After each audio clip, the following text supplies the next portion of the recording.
We must all thank Tamar Sechkin and his team for this truly wonderful event.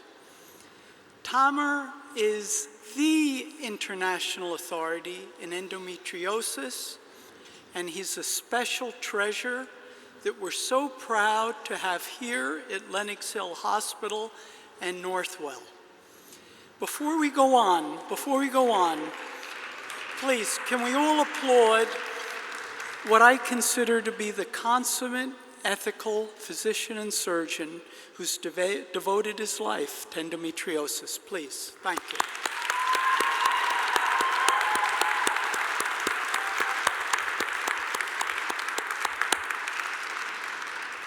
Tamar, thank you. Now it's my great pleasure to present Michael Dowling, our esteemed leader at Northwell. For those of you who have not read his autobiography, After the Roof Caved In, Michael came from Ireland and started here in New York as a dock worker, in many ways similar to Lech Walesa, the great leader from Poland who brought down the Iron Curtain and rose to be the president of Poland. I think you'd agree that our country would be in a much better place today if Michael had chosen to be a politician and become our president. Until then, we are all so fortunate to have Michael as our leader of Northwell Health, which is now the largest healthcare system in New York. He works tirelessly throughout our system to support and encourage each and every one of us. He leads by example, guiding us through the recent COVID pandemic. He lives an uncommon virtue, humility. Unfortunately, Michael is unable to attend tonight's festivities, accepting the 2023 EndoFound Industrial Award on his behalf is Kevin Beiner, another great leader, Senior Vice President and Regional Executive Director of the Western Region. Welcome.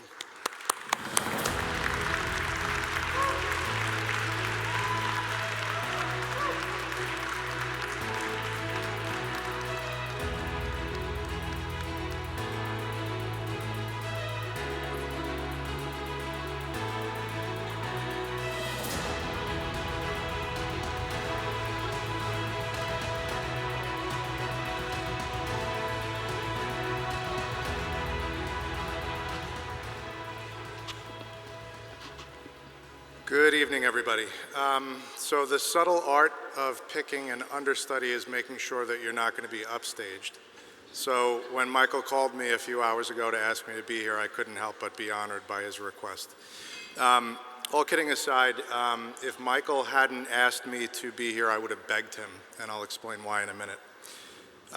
Michael sends his regrets. He has a family issue that he couldn't avoid, but otherwise he would be here.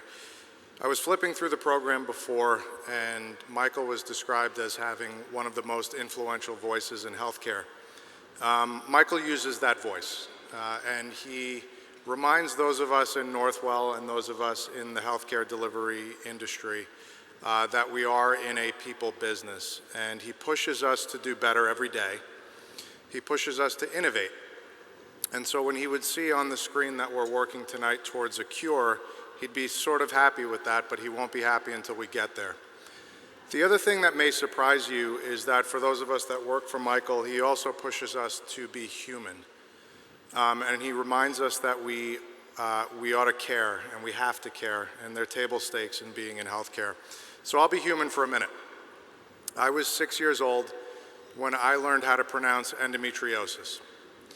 The reason I learned that was because I had to explain to my teachers at school, to my friends, to their parents, why my mom couldn't always be there, why she couldn't volunteer for all the school events, and why sometimes it looked like she was in terrible pain. It was 1983 when she was first sort of diagnosed, and I say sort of diagnosed because when I called her earlier to tell her that I was going to be here and doing this, she walked me through her journey. She cried for about a minute and a half, realizing that I would be standing up in front of the room speaking. The first thing that she said to me in her experience, and I asked her to walk me through it based on her memory, not mine, was that nobody believed me. That was her quote, "Nobody believed me." And I wrote down when one of the early speakers came to the podium and said, "We believe you." I sent her a text. The fact that half the room were brave enough to stand up and say that they were suffering, the other half of the room were brave enough to stand up and say that they were partnered with friends, family, with people who are suffering. We cannot take that for granted. When my mother suffered with this disease, she was told, "We don't talk about that." She was not believed. The pain was dismissed. She had surgeries that were like, well, let's just do it and see what happens. And the idea of minimally invasive was a fantasy that she would have loved. So on behalf of Michael Dowling, on behalf of Northwell Health, but personally on behalf of myself, my family, I want to say a simple thank you.